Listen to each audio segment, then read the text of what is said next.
Tara, gumala kasama ang jowa. Uy, sana all may jowa. Nanood pala kami ng sine dyan guys. Yan palang pinanood namin, The King Kong.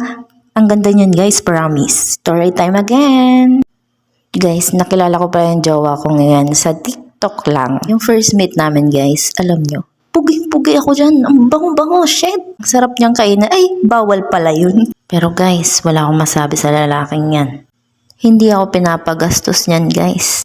Kasi sabi niya, may anak daw ako. Yun daw ang unahin ko. Siya daw bahala sa akin dito. O diba, hindi lahat ng Taiwanese kuripot. Bakit nga ba ako nagjawang ng Taiwanese?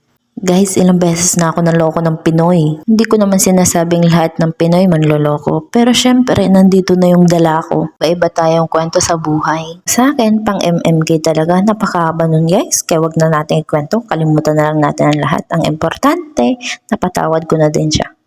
Enjoy na lang natin ang buhay. Ang importante, hindi tayo nakakalimot sa taas.